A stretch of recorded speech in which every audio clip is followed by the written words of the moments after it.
اس کے لیے ہم فکرے کریں. یہ بورڈ یہاں پرچہ لگا ہے باہر, اس کو پورا پڑھے اول سے آخر کے اس میں کیا لکھا ہے. وہ چاہتے ہیں ہمارے گھانچیوں کے بچے جو ہیں منسٹر بنے, جج بنے, وکیل بنے, بڑے بڑے ڈاکٹر بنے. آج ہمارے پاس اس کی کمی ہے.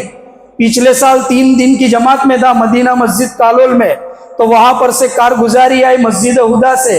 مولانا احمد صاحب جو ہیں ہمارے, انہوں نے کہا کہ جتنے ہمارے پنچ محل کے اسکول کے ٹیچر ان کا جوڑ ہے, تو کہا کہ ہالول سے کوئی ٹیچر نہیں آیا, تو کہ ہالول میں اسکول کہاں آئے گی.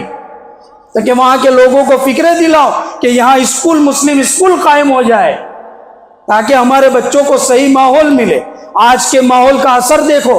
میں زیادہ کھل کر بھی نہیں بول سکتا کہ ہماری بچیوں کی عزت لوٹی جا رہی ہے, تار تار کیا جا رہا ہے, لیکن آج ہمیں کوئی فکر نہیں میری بچی پہ کہاں آیا ہے, یوں کر کے ہم جو چھوٹ جاتے ہیں. ضرورت اس بات کی ہے کہ آج ہمارے پاس کروڑوں روپے آ رہے ہیں, لاکھوں کے پیسے آ رہے ہیں, ہمارے کھیت بکتے ہیں, لیکن یہ پیسے گھروں میں اڑ جاتے ہیں, گھروں کو بنانے میں اڑ جاتے ہیں, اور ہمارے سیر سپاٹے کم نہیں ہو رہے. ہمارے نکاح کے موقع پر دوسرے پروگراموں میں لاکھوں روپے خرچ ہو رہے ہیں, لیکن ہم یہ نہیں چاہتے ان پیسوں کو اکٹھا کیا جائے. ہم سادگی کے ساتھ اپنے پروگرام کو کریں, خرچے کم کر دیے جائے, اور ان پیسوں کو جمع کر کے ہم جن کی کمائی کے اوپر اور جن کی ملکت کے اوپر آج عیش کر رہے ہیں ان کے نام کا ایصال ثواب کر کے ایک اسکول کو قائم کر.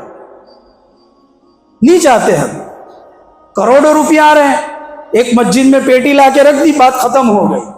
مولانا احمد لاٹ صاحب کا دیکھو, اتنا بڑا دارالعلوم کاوی میں خود گیا تھا, وہاں پر دیکھا کہ حضرت نے اپنے حصے میں جو زمین آئی ملکت کی, اس کے اندر پورا دارالعلوم بنا دیا ہے, اور اس میں 7 کمرے ایسے بنائے ہیں کلاس کے کہ وہ پورے دارالعلوم سے الگ ہے. اس میں باہر ماربل لگے ہوئے ہیں. میں نے پوچھا کہ یہ کیوں ہے, کہ پورے مدرسے کا ایک کلر اور یہ 7 کمروں کے باہر جو کلر نہیں ماربل لگا ہے. تو کہا کہ ان کی اہلیہ نے کہا کہ ثواب تم ہی صرف لوٹنا چاہتے ہو, ثواب تو مجھے بھی چاہیے. تو انہوں نے اپنے باپ دادا کی ملکت میں سے جو حصہ آیا اس میں سے وہ 7 کمرے انہوں نے بنائے.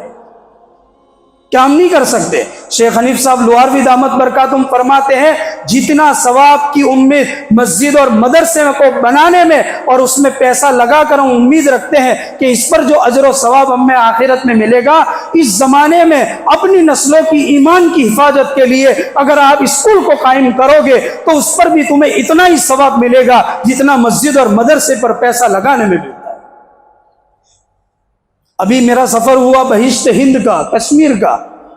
لوگ جاتے ہیں گھوم کے آ جاتے ہیں. ہم لوگوں نے جو وہاں پر کریٹ کیا ہے واقعی دل سے یعنی دل سے دعا کرنی چاہیے کہ اللہ وہاں کے لوگوں کے ایمان کی اور جان مال کی اللہ حفاظت فرمائے.